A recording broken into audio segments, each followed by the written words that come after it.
está muy interesante. Bueno, estamos, familias que están invitadas también, estamos ahorita en el mes de la ciencia aquí en el Espacio Interactivo Herradura, todo octubre. Entonces estamos presentando conferencias, ponencias, talleres, experimentos, muchas cosas, pero el día de hoy tenemos la conferencia del doctor Raúl Alba, aquí presente con nosotros. Déjenle hablar. ¡Hola! Déjenme los presento un poco al doctor Raúl. El doctor Raúl Alba es doctor en ciencias, es maestro en biología experimental, licenciado en biología de la Universidad Autónoma Metropolitana, diplomado en educación, diplomado en aprendizaje con tecnologías digitales de riesgo ambiental, es buzo certificado, diplomado en primeros auxilios también con la Cruz Roja Mexicana. Es investigador biofísico-químico de la teoría teórica, sustentabilidad y pensamiento crítico, didáctica y evaluación de aprendizaje. Muy bien. Entonces, él también es físico, biólogo, tiene estudios de astrobiología y pensamiento crítico de la UAM. Es profesor en física y matemáticas de animación para la Escuela Europea de Comunicación y Diseño. Es miembro de la Sociedad Mexicana de Bioquímica, la Sociedad Mexicana de Electroquímica, la Sociedad Química de México y la Comunidad de Salud e Internet 2 de México. Entonces, sin más nada que decir del doctor Raúl, un aplauso para él. Gracias. Gracias a la rodadora por la invitación a compartir con ustedes un poco de inquietudes. ¿Dónde vivimos? ¿Dónde estamos? ¿Y qué sucede con el lugar en el que estamos? Bueno, me pidieron que hablara sobre,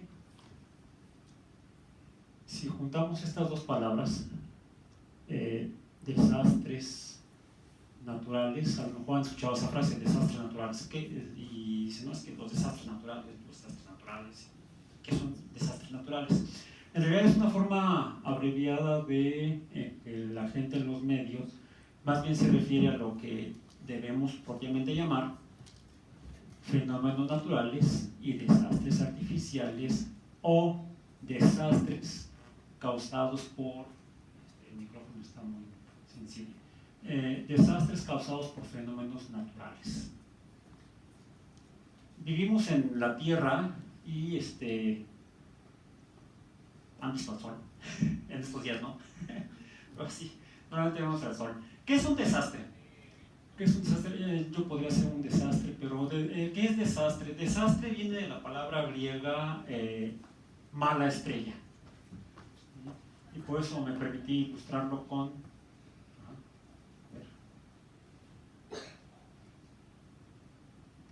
Si nos regresamos, ya me estás spoileando. Ok, ¿qué es desastre? Desastre viene de la palabra griega mala estrella. Ay, ahora yo solo me estoy spoileando. Ay, qué miedo. Astre viene de la palabra aster o astra en griego, estrella, y significa mala estrella. Los griegos se referían a un desastre cuando había algo que sucedía que ellos suponían que se debía a un astro, ¿sí? Como la luna es un astro. Por aquí en esta foto se supone que es una estrella, pero no se ve, pero ahí está la luna, es un astro. Y algunos decían que la luna puede provocar cosas feas en la Tierra. ¿Lo ves mejor tú? Yo estoy bien ñope. Ah, ya la vi, de acá arriba sí se ve. ¿Sí? Es que de acá abajo como me lamparea la luz, me charolea más bien. Ahí está la estrella. Ahí está. Oh. Esta estrella de entrada no es una estrella. Los griegos pensaban que era una estrella. Los asirios pensaban que era una estrella. Los asirios le llamaban Ishtar. Sepa la bola, ¿qué es eso? Ishtar, ¿quién era Ishtar? Ishtar era para los asirios la diosa del amor. ¿Ya les suena? Los griegos fueron conquistados por los romanos y los romanos le cambiaron el nombre a esa estrella. Le pusieron Venus. Venus, ya han escuchado hablar de Venus, la diosa del amor. ¿Bien? Es lo que pensaban los antiguos, que los astros influían en la gente y provocaban el amor en las personas, como lo haría Venus. Venus provocaría que las personas se enamoraran, mientras que la luna provocaría que la gente se volviera loca, lunática. De ahí viene, un lunático es un loco provocado, según los antiguos, por las estrellas, por los astros,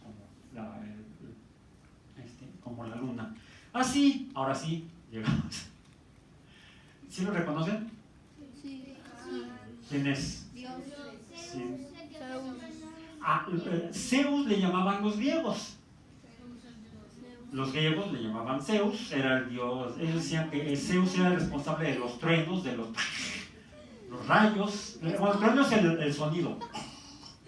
La luz que sale así, o para allá, o para allá. ¿Sí? El rayo sería más bien el fenómeno provocado por Zeus, el dios del rayo. El dios del trueno más bien es un superhéroe. Thor para los vikingos. ¿Sí vieron la película? Bueno, las películas. O sea, cada sociedad en el mundo a lo largo de la historia ha adjudicado los fenómenos naturales a causas de sus dioses. ¿Sí? Los griegos y los romanos suponían que los rayos los provocaba, los griegos le llamaban Zeus. ¿Cómo le llamaban los romanos? No, Júpiter. Es el mismo. ¿Sí? Zeus para los griegos, Júpiter para los cuates, para los romanos. ¿Sí? Actualmente lo conocemos como Júpiter, como una estrella. Bueno, no como una estrella, decimos que ni Venus ni Júpiter ahora sabemos que son estrellas, son planetas. Los griegos le llamaban astares planetes, planetas errantes. ¿Bien? De eso hablamos otro día. Hoy vamos a hablar de fenómenos naturales. Este, por cierto, es una representación, un dibujo de cómo se podría alguien imaginar que sería Zeus o Júpiter, que hizo esta chica llamada Gillian Hollow, una artista que publica en DeviantArt. Ya hice el anuncio. Pero ¿qué son realmente los rayos? Los rayos, esto del anterior fue un dibujo, esto es una fotografía tomada por un fotógrafo que vive en Texcoco, se llama Víctor Teodoro Méndez. Uy, ¿qué pasó? Yo no fui. Es el video. Ah, es el video, es cierto. Vamos a ver los rayos. Sí, eso sí es que se deja ver el video. No se ve el video, no se oye el audio. Bueno, ya se oyó el audio, pero no se ve el video. Vamos a poner el video. ¿Cuál es el ruido del rayo? El ruido del relámpago. ¿Sí? O no vimos el video. Ya ni modo. Regresemos a la imagen. Regresemos a la foto. ¡Hey!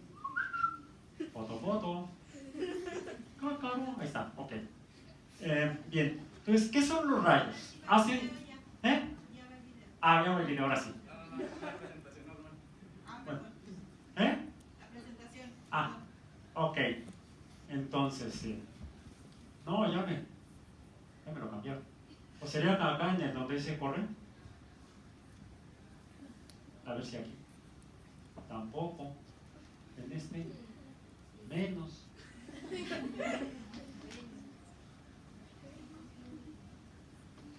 Siempre pasa algo así.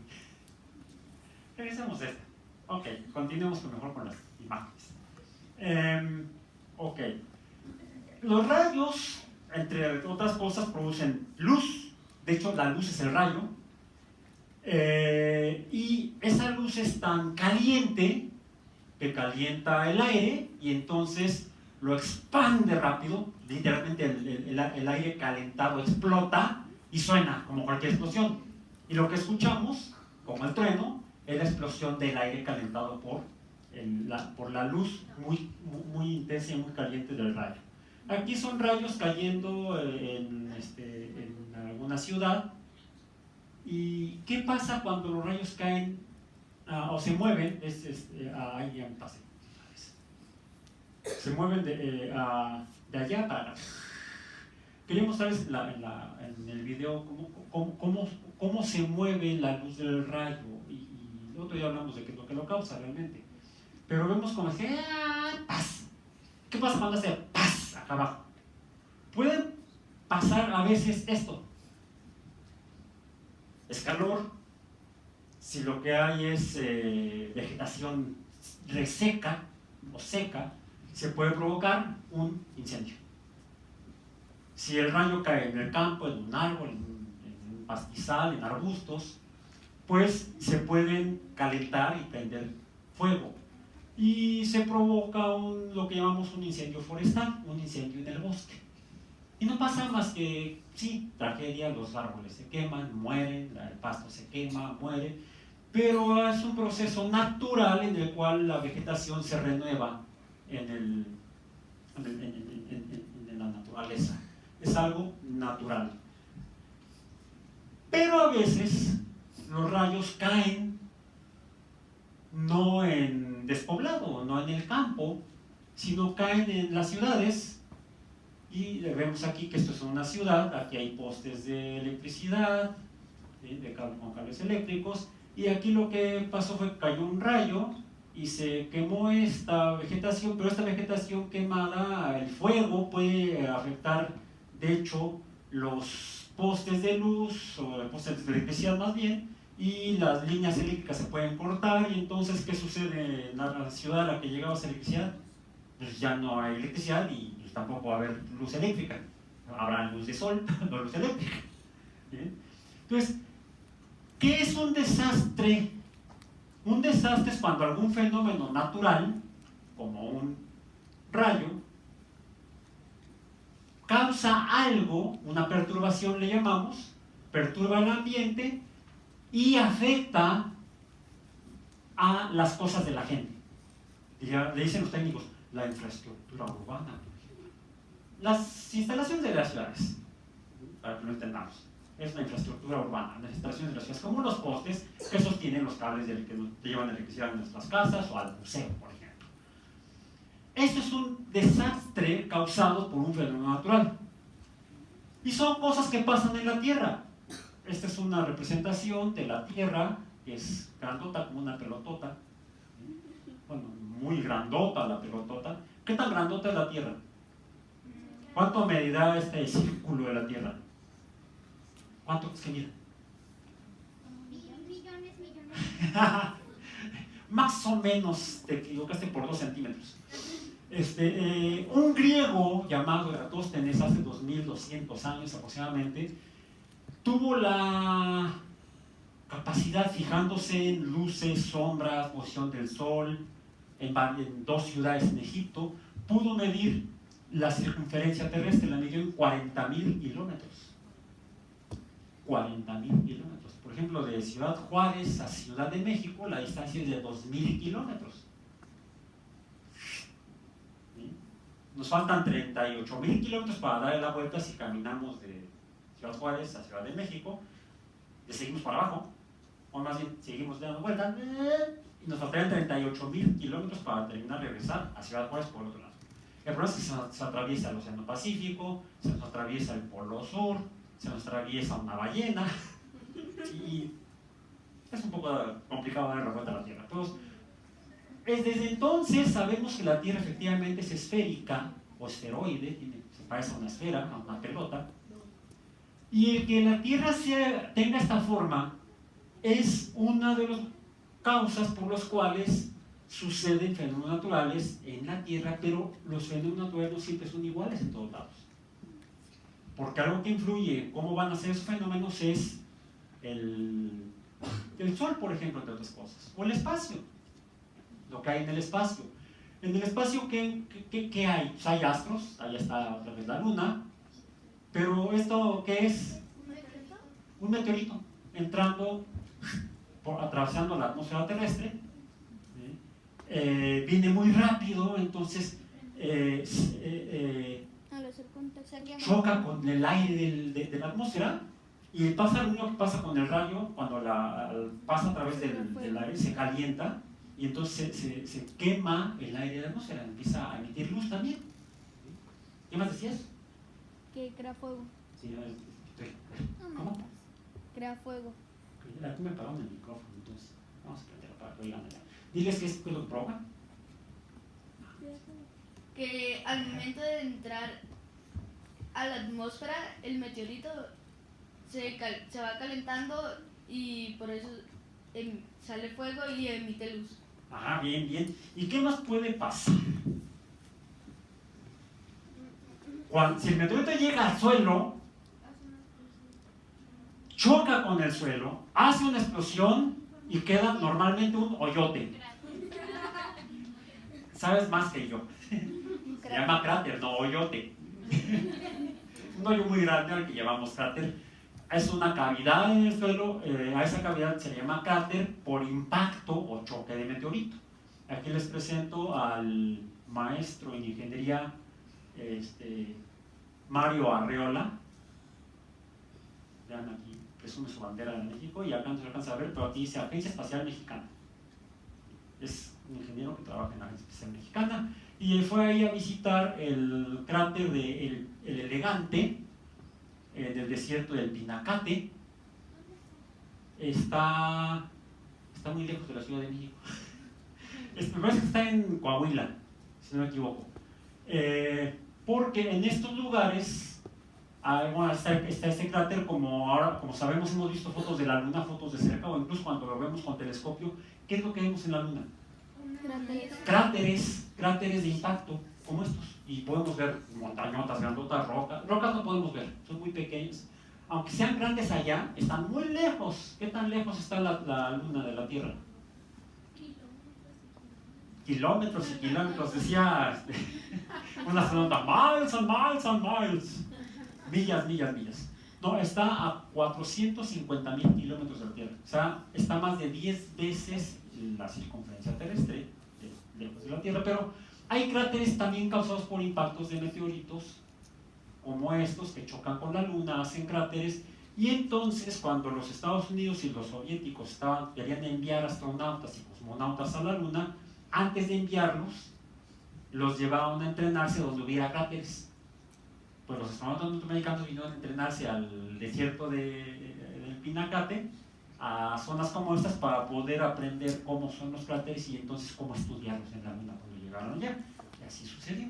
Entonces aquí es Mario Arreola mostrándonos el cráter del Elegante, un lugar donde podemos entrenar astronautas. Y de hecho él fue allá para ver si podemos volver a traer astronautas de otros países, o llevar a posibles astronautas mexicanos a que se entrenen para ir a la Luna otra vez, o tal vez a Marte. ¿Bien? El problema de que un meteorito choque con la Tierra y provoque ese hoyo es que, para provocar el hoyo, que se causó una explosión que libera muchísimo calor, muchísimo fuego, puede llegar incluso a calentar la atmósfera.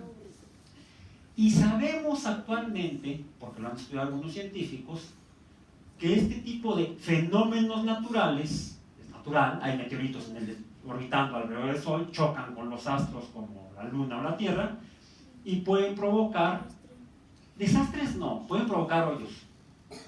Si cayera sobre una ciudad, ¿qué sucedería? Un desastre por un fenómeno natural llamado choque de meteorito, impacto de meteorito. Pero si no hay ciudades, si no hay casas, si no hay infraestructura urbana, pues no es un desastre, es un fenómeno natural que sí puede provocar que mueran organismos. Si hubiera aquí un bosque y cae el meteorito, ¿qué pasa con los árboles del bosque? Se mueren. Si hubiera dinosaurios, se extinguen. Es lo que les decía, a los paleontólogos y los biólogos que han estudiado esos fenómenos han encontrado evidencia que sugiere que un meteorito que chocó con la Tierra hace 65 millones de años en el norte de la península de Yucatán es el que probablemente provocó la extinción de los dinosaurios y muchas otras especies, no solamente los dinosaurios. Algunos reptiles voladores como los pterosaurios, ¿sí? También se extinguieron. Ya no hay pterosaurios volando arriba de la gente. Nunca hubo volando arriba de la gente. Pedro Picapiedra no conoció ni dinosaurios. ¿Bien? Entonces, ¿fue un desastre la extinción de los dinosaurios? Sí. No, porque no tenían casas. Fue un fenómeno natural. Fue un fenómeno natural, punto.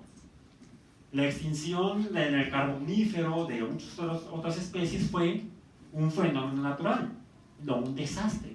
Hay gente que podría decir, fue una tragedia, pues sí, pobres dinosaurios. Y se murió porque ni les dolió, ni tiempo les dio de que les doliera. Entonces, son tragedias biológicas, pero no desastres naturales o desastres por fenómenos naturales. Meteoritos son cosas que están orbitando alrededor del Sol y pueden provocar desastres si caen sobre una ciudad o daño a seres vivos. Pero no es lo único en el espacio o fuera de la Tierra que puede provocar cambios en la Tierra, tragedias, y podría llegar a provocar desastres por fenómenos naturales. El Sol, sabemos que es una bola de gas. ¿Cómo dijo Timón, el amigo de Pumba? No fue Pumba el que lo dijo. ¿No vieron el Rey León? ¿No? ¿No lo han visto? Sus papás los ya no han visto. Con sus hermanos, sus tíos mayores. ¿Sí la viste? ¿No te acuerdas? Bueno, a ver. ¿Alguien te acuerda cómo en esa escena donde preguntan qué son esas cosas que están, esas luces que están pegadas en el cielo allá arriba? Dice Simba que son los ancestros, los reyes que murieron en el pasado, quizá por causas naturales, no por desastres. Y Pumba responde, siempre pensé que eran bolas de gas quemándose a millones de kilómetros de aquí. Tonto de Pumba, ¿no? Tenía razón. El Sol es entonces una bola de gas, no quemándose, sino le llamamos plasma. Es una bola de plasma, que son gases muy, muy calientes, arriba de 10.000 grados Celsius. Un gas se prende, se quema y emite luz y se llama plasma. Nada más que en el caso del Sol, el plasma que vemos aquí está a millones de grados Celsius. No decenas de miles, sino millones de grados Celsius. Qué bueno, porque de esa manera nos da luz, calor y hay vida en la Tierra. Pero a veces, esto que vemos acá no es exactamente el Sol, sino que es la atmósfera del Sol o la corona durante un eclipse. La luna está, hablando acá está la luna, aquí también esta es la luna que pasó entre la Tierra y el Sol, nos tapó de vista el Sol. Por cierto, a los antiguos también les daba miedo este fenómeno, ¿cómo se llama? Eclipse, es un eclipse de Sol. Hablando de los vikingos, cuando veían que de repente el Sol se empezaba a tapar, decían, ¡ay, un dragón se está comiendo al Sol! ¡Asústenlo, asústenlo! Gritaban. Entonces creían que si el dragón se comía al Sol, pues ya no iba a haber Sol para la vida. Y finalmente eran tan buenos gritando que el dragón se iba y el Sol otra vez estaba ahí. No era. La luna se estaba moviendo, tapó el Sol y siguió. Ya podemos ver el Sol. Ahora sabemos que así funcionan los eclipses. Pero durante los eclipses podemos ver la atmósfera del Sol, la corona. Y el detalle es que el Sol es tan caliente que los gases están saliendo realmente del Sol. Esas partículas de gas salen y se expanden por el espacio y llegan a la Tierra o a la Luna también. A eso le llama viento solar. A veces lo que sale son pedazos de gases de la corona, gas muy caliente, y ese gas sale en lo que se llaman explosiones explosiones solares o explosiones de masa coronal, porque sale de la corona del Sol. Sale un pedazo de la masa de la corona y a veces pasa por la Tierra y tiene características eléctricas ese gas, por las temperaturas que tiene, cómo están las partículas del gas, tienen cargas eléctricas y a veces chocan con la Tierra. Y bueno, ¿y ya sintieron la última? No pasa nada. Porque la atmósfera nos protege y el campo magnético de la Tierra nos protege. Pero a veces es tan grande la cantidad de gas que llega a la Tierra que perturba el campo magnético y provoca que la atmósfera también empiece a presentar fenómenos eléctricos. Se caliente, ¿qué pasa? Se crea fuego. No, casi. Emite luz. Son las auroras boreales. Las auroras boreales son choques de cantidades de gas caliente. Eso se llama gas ionizado. Es un plasma, es un gas ionizado. tiene carga eléctrica, pues se dice que es ionizado. Choca con la atmósfera de la Tierra y se ven luces ahí. Aurora boreal. Pues es un espectáculo padrísimo que yo no he podido ver. No he llegado más arriba de San Diego, más al norte que San Diego no he ido. Pero si pudiéramos ir a Canadá, o a Suecia, Noruega, o al norte de la Unión Soviética, no decía que no existe la Unión Soviética, de Rusia, ya me balconé, sí soy del siglo pasado. Al norte de Rusia podemos ver, o pueden ver en Google, en YouTube, algunos videos de auroras boreales, y en el sur también sucede, en el polo sur, se llaman auroras australes, y esas se ven cuando llega mucha cantidad de gases ionizados del sol y chocan con la atmósfera y producen esas luces. Y ahí dice, ¡ay, es padrísimo ese espectáculo! El problema es cuando llega demasiada de esa masa coronal, es tan grande la electricidad que se provoca en la atmósfera terrestre que puede provocar que esa electricidad entre a los cables eléctricos, y cuando pasan demasiada electricidad por un cable eléctrico, ¿qué pasa? Cuando conectan muchos aparatos se calienta el cable y se puede fundir el cable. Pero afortunadamente por eso en la casa tenemos fusibles o breaks, y entonces lo que hace es o se quema el fusible o se bota el break, corta la corriente y ya no se incendió la casa. Antiguamente, antes de que entendiéramos eso, los humanos, había muchos incendios en casa porque la gente conectaba los aparatos y se calentaban los cables y se incendiaba la casa. Eso es lo que sucede en la casa si pasa demasiada corriente eléctrica por un cable. Pero vimos los cables que transportan electricidad en las calles. ¿Sí? Pues a mediados del siglo XIX, ya iba a decir del siglo pasado, no, el siglo XIX, pasó algo así, que lo descubrió un físico de apellido Carrington. Fue más o menos por ahí de 1860 y algo, no recuerdo la fecha, búsquenlo en internet, el evento Carrington, así búsquenlo, el cual incluso en la zona central de México, más al sur que Zacatecas, en la misma Ciudad de México, en la ciudad de Guadalajara, en esa ocasión, pudieron ver auroras boreales. Venía, pues qué padre. Sí fue muy padre eso. Ojalá hubiéramos podido verlo allá. Pero no había nacido ninguno de nosotros en 1860, ¿verdad? Pero sí hubo una afectación, un desastre natural, porque empezaba el uso de la telegrafía. Y la telegrafía usa cables que conducen electricidad. Bueno, había pocos telégrafos en el mundo, principalmente en Estados Unidos, algunos en Europa, y en Estados Unidos fue donde más fue notable, a los cables de los telégrafos se quemaron. Porque la electricidad atmosférica pasó por esos cables. Imagínense que hubiera un evento como el Carrington, una gran cantidad de masa de la corona solar llegaba a la Tierra en estos días. ¡Fum! Nos quedamos sin electricidad, sin telecomunicaciones, nos quedamos como en el siglo XIX, sin televisión y sin internet, sin tabletas ni celulares.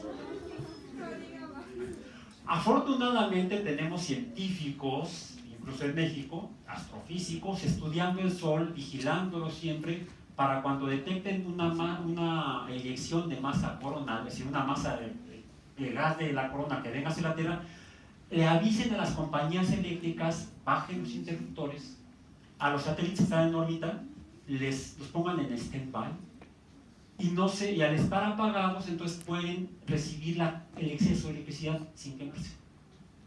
Pasa la emisión de masa coronal y volvemos a prender los interruptores y salvamos a la civilización del siglo XXI. Por eso es importante estudiar este tipo de fenómenos y entenderlos, y saber que pueden provocar desastres naturales o desastres por fenómenos naturales. Es natural que el Sol tenga corona, pero no es muy agradable que nos apague la luz. ¿Bien? Okay. Bueno, la Tierra es una esfera, ya vimos, y eso provoca que los fenómenos sean diferentes, incluso en la Tierra misma. Sí, lo que más comúnmente nos llega del Sol es luz y calor. Pero la Tierra, digamos, es una esfera y además está inclinada. ¿Sí? Está inclinada 23 grados. Y así rota. ¿Bien? Ok. Bueno. Los geógrafos a esta esfera le han trazado una línea alrededor de la cintura. ¿Cómo se llama? La línea del Ecuador, efectivamente. Es más, por eso este país que está aquí, ¿cómo se llama? Ecuador. ¿Y este país que está acá, cómo se llama? No, Camerún. Y acá está las Filipinas, están acá. Estas son las Filipinas. Esto es Borneo. Estas son las Filipinas, esto es Borneo. Esto es Indonesia. Esa es Corea. Indonesia. Y Corea está acá, ahí está Kim Jong-un. Y acá está su cuate. Muy buenos amigos, muy buenas relaciones. Pero también han trazado otras líneas paralelas al Ecuador. ¿Para quién? No. ¿Para quién? Para Leila. Hacia el sur del Ecuador está el... ¡Perfecto! Y hacia el norte está el Trópico de Cáncer, el cangrejo. ¿Sí? Que pasa por... Ay, pero ya me pasa otra vez.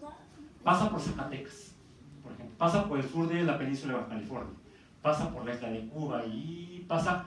Fíjense, pasa por aquí. Aquí sí, ¿qué país es? Egipto, efectivamente. Ahí vivía Eratóstenes, el que midió la circunferencia de la Tierra. Y la midió precisamente porque alguien le había dicho que en este lugar, en este punto en Egipto, el 21 de junio, en verano, las columnas de los templos no tenían sombras a mediodía. Pero él vivía acá, en la costa de Egipto, del mar Mediterráneo, en la ciudad de Alejandría, y ahí el mismo día, a la misma hora, sí había sombra. Entonces, esa diferencia en las sombras fue lo que le permitió medir la circunferencia de la Tierra. Ok. ¿Y qué sucede eso? Pues que la luz y el calor que nos llega del Sol no nos llega igual a todos. Por ejemplo, en el norte, ¿qué sucede? Llega poco calor. En el sur, muy al sur, tampoco llega mucho calor del Sol, y entonces las temperaturas son bajas, y hay nieve, hielo, el agua se hace sólida, eso es el hielo, agua sólida. Cuando no es tan fría, no se alcanza a condensar y a solidificar, se le llama agua-nieve, que parece que puede haber aquí en los próximos días, si ya vino otra masa de aire frío. Una fotografía más de Víctor Teodoro Méndez. Si nos vamos más al sur, ¿algunos de ustedes conocen ese lugar? El desierto del Sahara. No tienes que ir tan lejos para encontrar eso. Unos 30 kilómetros por acá hacia Samalayuca. Es el desierto de Samalayuca. También fotografía de Víctor Teodoro Méndez. Y le damos las gracias a mi primo, que se dio una vuelta por Samalayuca y pudo tomar fotografías. Y más al sur se producen huracanes. Aquí, muy al norte o demasiado al sur, cerca del polo sur, pues tenemos frío y tenemos hielo y nieve.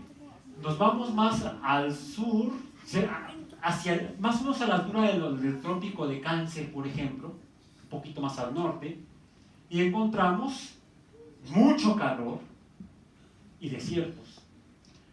Y en esa franja que se encuentra entre el trópico de Cáncer y el trópico de Capricornio, puede acumularse tanto calor que en la Tierra se calienta el océano, se calienta el agua, se evapora y se empieza, debido a la rotación de la Tierra, se empiezan a formar estas cosas que se llaman inicialmente tormentas tropicales, y después, si es aire que está caliente y dando vueltas por la rotación de la Tierra, y si la velocidad a la que gira este aire es mayor de 120 kilómetros por hora, o kilómetros entre hora, le llamamos huracán.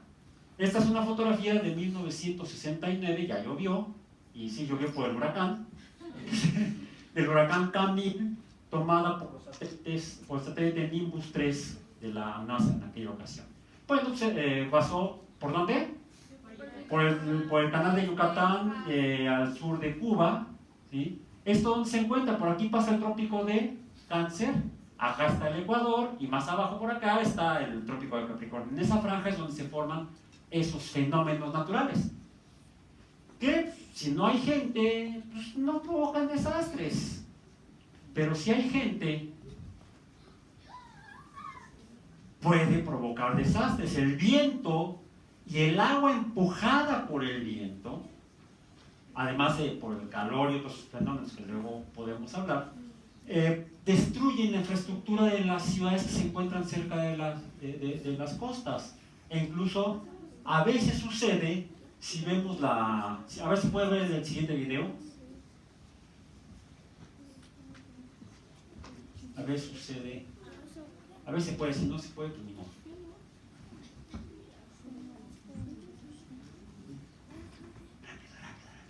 O si no, nos pasamos a la que sigue.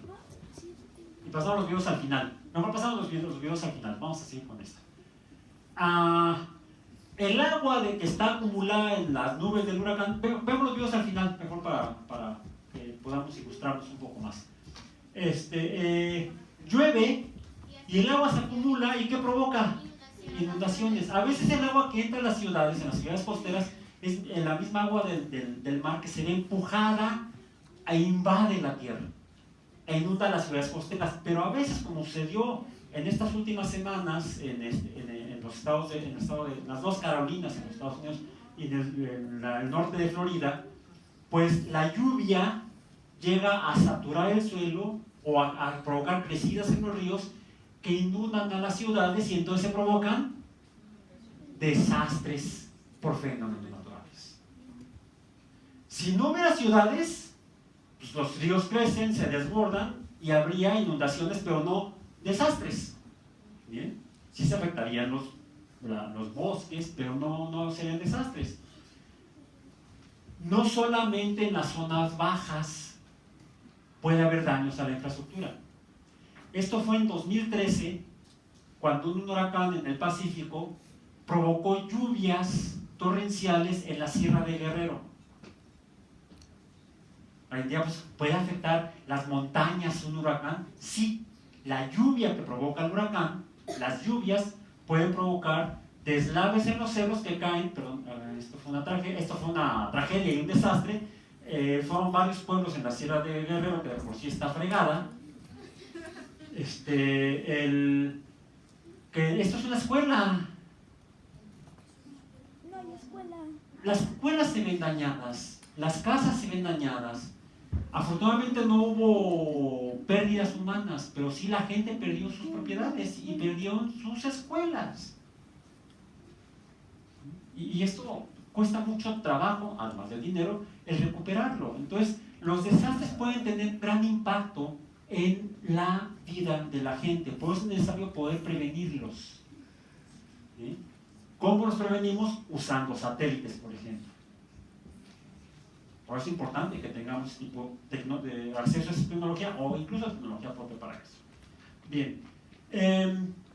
Ahora, ¿qué pasa cuando se deslava, cuando se cae una parte de una montaña? Pues se modifica el terreno, se modifica la tierra, la superficie de la tierra. ¿Y cómo se modifica la superficie de la tierra? Solamente por este tipo de fenómenos. Aquí lo que vemos, ¿sí ven lo que hay aquí? ¿Qué es esto? Un cactus. ¿Y esto qué es? Tierra. La tierra está inclinada. Pero no me refiero a la inclinación del eje terrestre. No, aquí partes del suelo sobre la tierra se inclina, pero ¿qué es lo que provoca esa inclinación y que genera las montañas?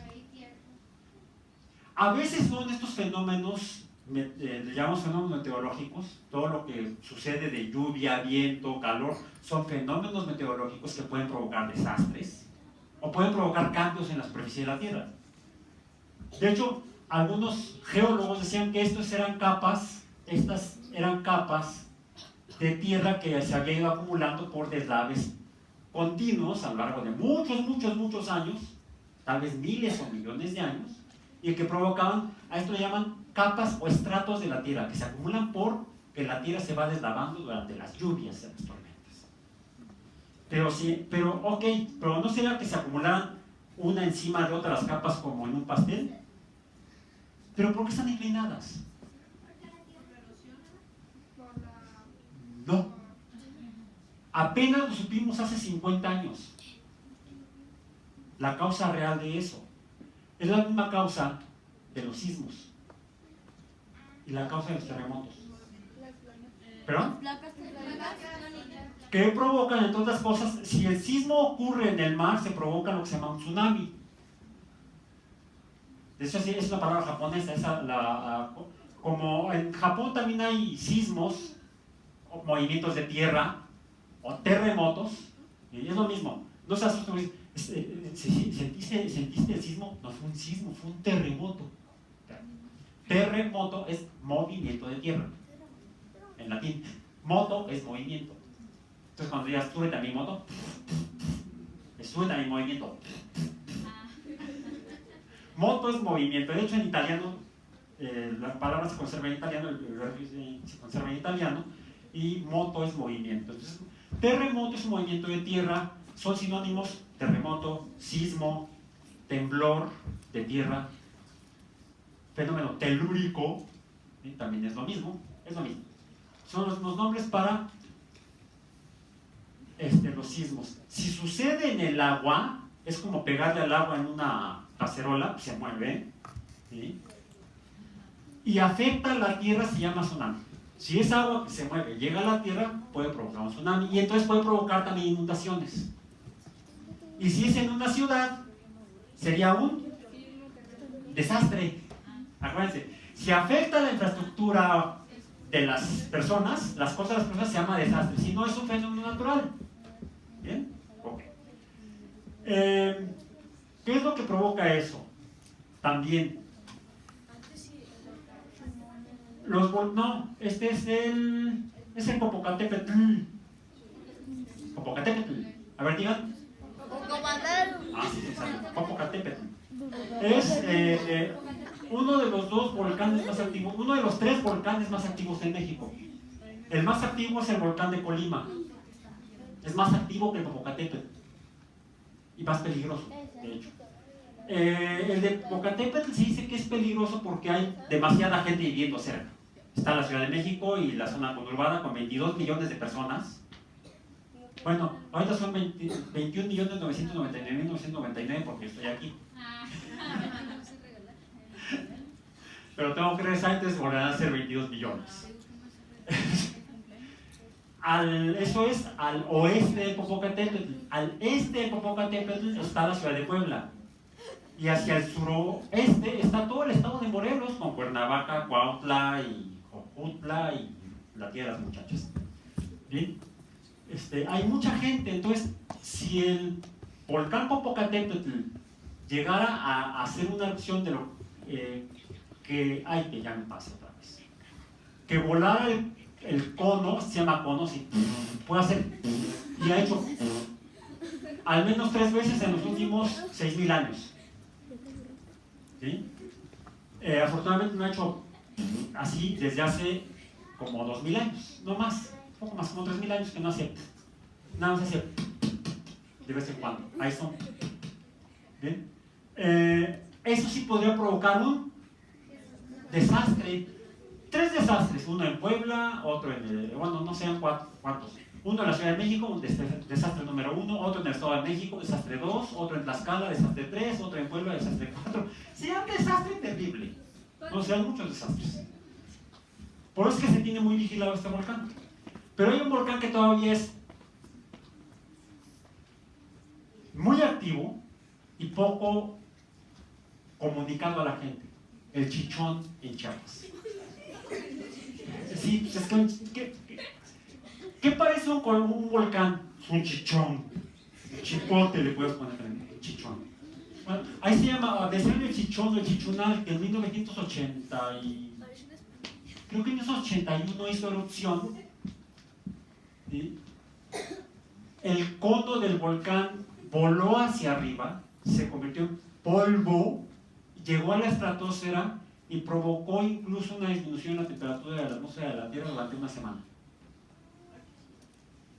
Afortunadamente no hubo muchos desastres, sí en la zona cercana de Chiapas. Desafortunadamente hubo gente que murió y perdieron sus propiedades.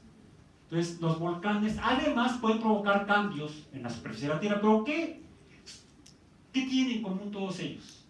Los sismos y los volcanes y los tsunamis. ¿Qué son desastres? Si afectan a la gente puede haber desastres, son fenómenos naturales causados por el mismo fenómeno en la Tierra. Este es un mapa donde estoy marcando con líneas rojas donde hay volcanes en Alaska, en Canadá, en Estados Unidos, en México, en Centroamérica, en esta parte de Sudamérica, no en Brasil no hay volcanes, ni en Nueva York hay volcanes, ni en Florida hay volcanes. Hay volcanes acá en Islandia, acá en Tenerife, sí en Tenerife, en las Islas Canarias. Hay volcanes en Italia, el Vesubio, el Etna, otro volcán en Italia. Ahí se los encargo. En la ciudad de Pompeya, que fueron dos desastres, fueron dos ciudades destruidas por el Vesubio en el año 79 de nuestra era. Pompeya es la más famosa. Hubo una ciudad chiquita, costera también, Herculano. También Herculano fue destruida por la erupción del Vesubio en el año 79. Y hay volcanes en esta zona de África. Y parece que esos volcanes han tenido un gran impacto incluso en la historia de la humanidad. Porque erupciones de estos volcanes fueron los que provocaron los cambios climáticos que dieron lugar a la evolución de los humanos. Entonces, si no hubiera volcanes, no estaría usted aquí. No, ni ninguno de nosotros. Habría otros bichos, pero no humanos. Entonces, los fenómenos naturales tienen influencia incluso en la evolución, han tenido influencia en la evolución humana. Y han tenido influencia en la infraestructura humana. Acá tenemos también volcanes en Japón, en Nueva Zelanda, ¿sí? Decía la Nueva Guinea, en las Filipinas y en Indonesia, que es una de las zonas más activas donde hay volcanes. Pero también, ¿qué sucede ahí?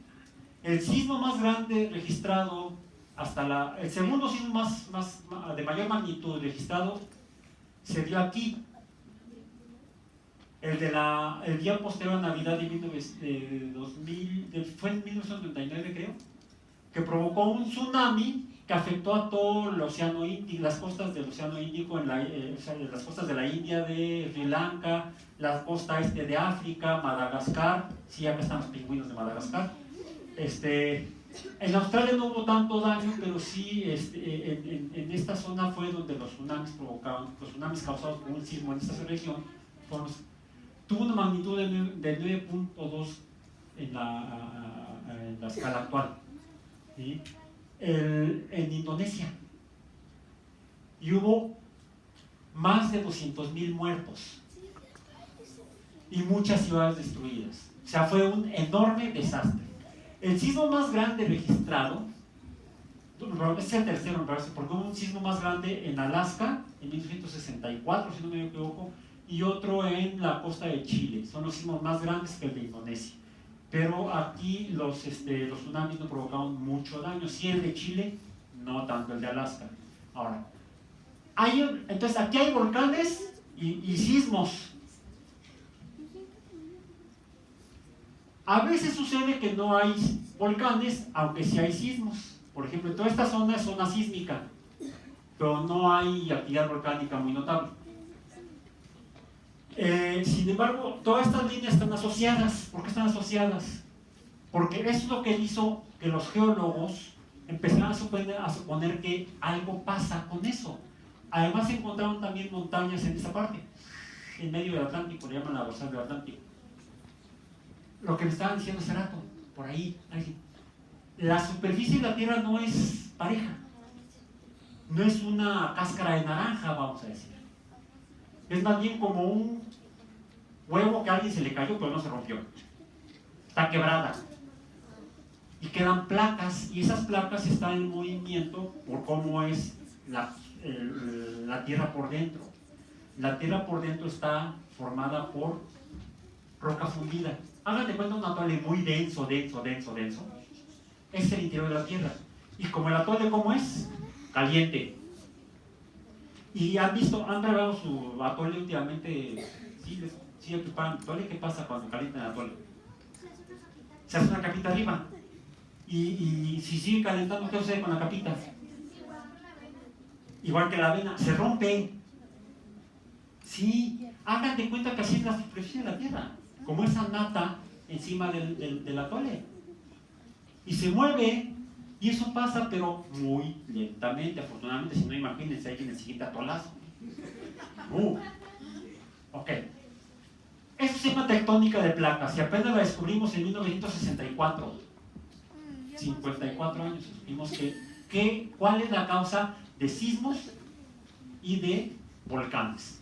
Bueno, a veces esos fenómenos han provocado la desaparición de civilizaciones, de sociedades en el pasado, como esto fue en Paquimé. Paquimé parece que fue abandonada por cambios en el clima provocados por fenómenos naturales.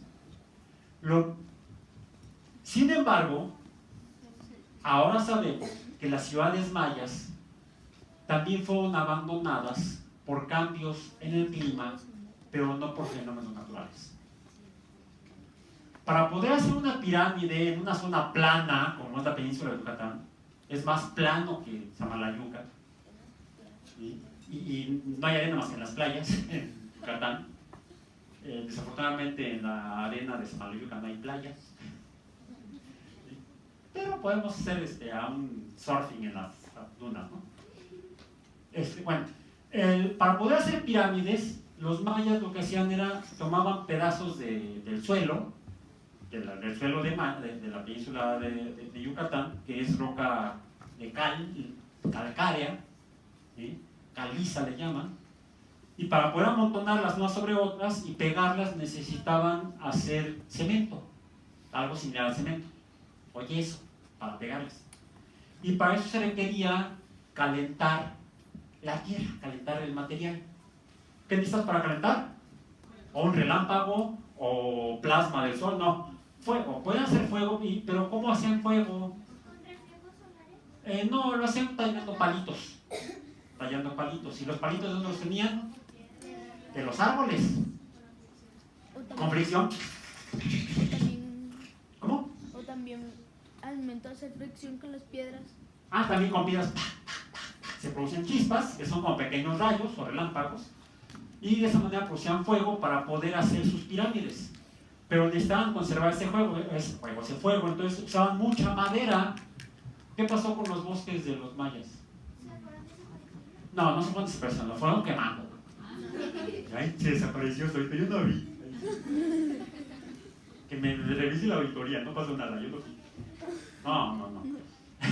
Los mayas quemaron sus bosques para hacer sus ciudades.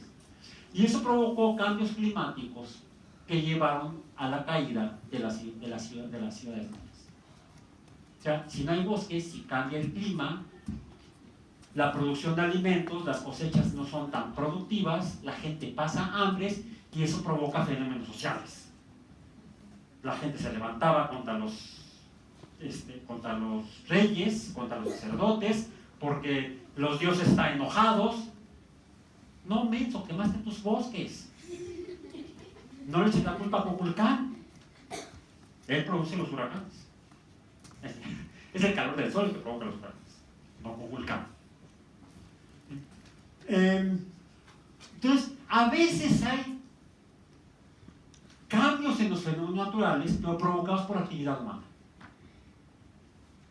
Cambiamos el clima. La contaminación o la deforestación cambia el clima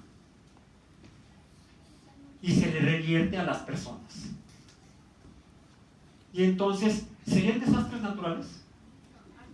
Son desastres artificiales, efectivamente. Cancún. Esto era un manglar, ahora es un desastre artificial.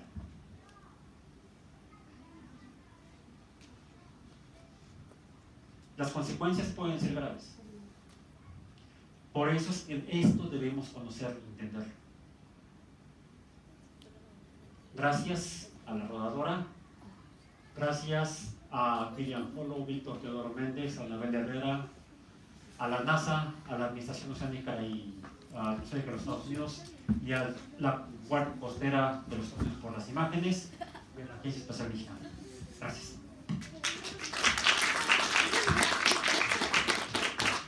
Bastante interesante toda la información, ¿verdad? De cómo nosotros también alteramos las cuestiones climatológicas. Pero tenemos en un espacio unas preguntitas. ¿Alguien quiere hacer una pregunta?